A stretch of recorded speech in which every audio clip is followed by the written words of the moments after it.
Hi, my name is Phoebe Plaisance, and I'm on staff with FCA in the Baton Rouge area. I just want to thank you guys so much for following our Marathon Monday devotionals and listening to what God has been teaching us as we train for this marathon. This week, I will be sharing with you guys the importance of preparation and what I feel like God has been teaching me through that. So I just want to go ahead and jump right on in with y'all. So in preparation, I was thinking of some of the things that I feel like has been most important in helping me perform well for my run. And the biggest thing in preparation that I can think of is nutritionally. What am I consuming? What am I putting in my body that's affecting my performance? The days that I don't make the best dietary choices definitely affects the way that I perform. Even the amount of food that I consume, is it enough to fuel my body? And that definitely does translate into my performance. And I think that can speak into our spiritual life as well. The things that we're consuming, are they glorifying to God? Are they preparing us and putting us closer to Him and into His presence? And how that translates how we love other people. What our intake in definitely reflects our output. So what are we consuming? What are we intaking that is affecting our output? The second thing that I could think of is sleep. I know the days that I sleep anywhere between 6 to 8 hours, I definitely perform better in my runs compared to the days that I don't sleep well enough. My mind sometimes isn't even ready to be able to run, and I'm already defeated before I started because I'm so tired. And that just makes me think of the verse in Matthew 11:28-30. It says, "Come to me, all who labor and are heavy laden, and I will give you rest. Take my yoke upon you and learn from me, for I am gentle and lowly in heart, and you will find rest for your souls. For my yoke is easy and my burden is light." And that's Jesus talking.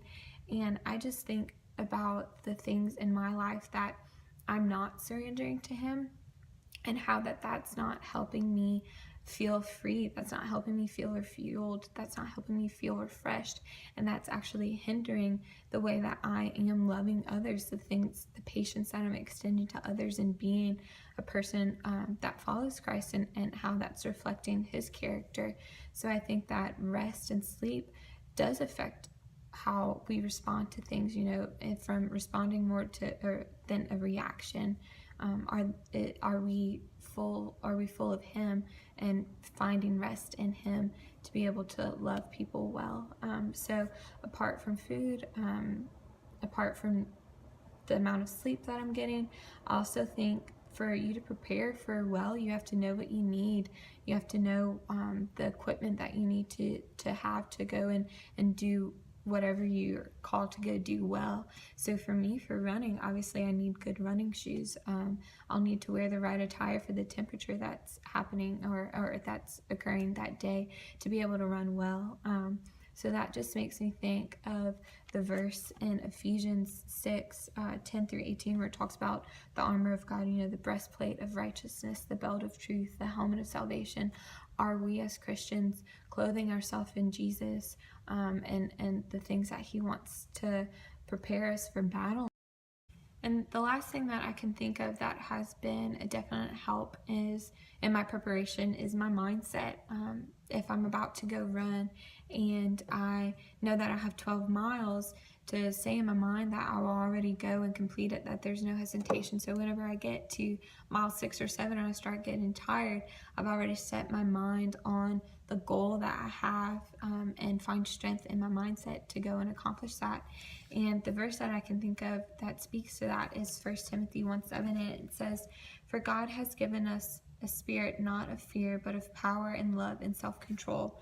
And that just makes me think of the power that we have isn't based on the things that we've done in the past or what we feel like we can do. It's through the power of God, of us being sons and daughters of Him, that as His heir, He bestows His power on us. That's how we're able to have the power to do things, is through Him. Our confidence is in Him, not of what we can do on our own. And it talks about love after that love is the greatest of all things, that there's power in love, for us to love people well as we walk, for us to do that in His power. But lastly, it talks about self-control.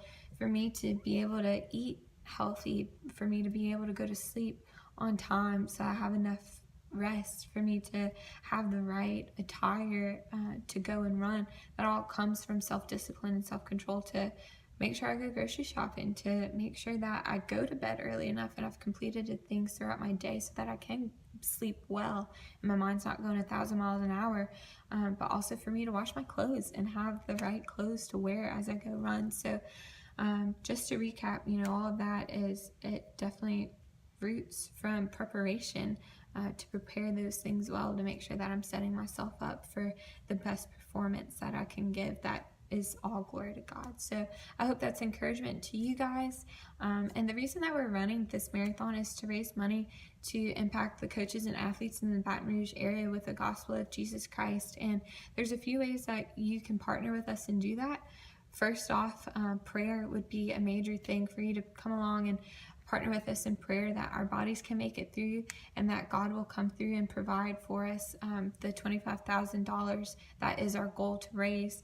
So the second part of that is financially, for you to consider coming alongside of us and paying and partnering with us for $100 a mile, for $50 a mile, for $10 a mile, or anything that you feel like you can do to help us impact the Baton Rouge coaches and athletes with the gospel of Jesus Christ would be appreciated. So ways that you can do that: call one of the FCA Baton Rouge staff members and talk to us a little bit more about it if you'd like that, or just go to www.fcabr.org, and that has information of all the things that we're doing with FCA in Baton Rouge as well as our marathon. So again, thank you guys for following Marathon Monday, and come run with FCA.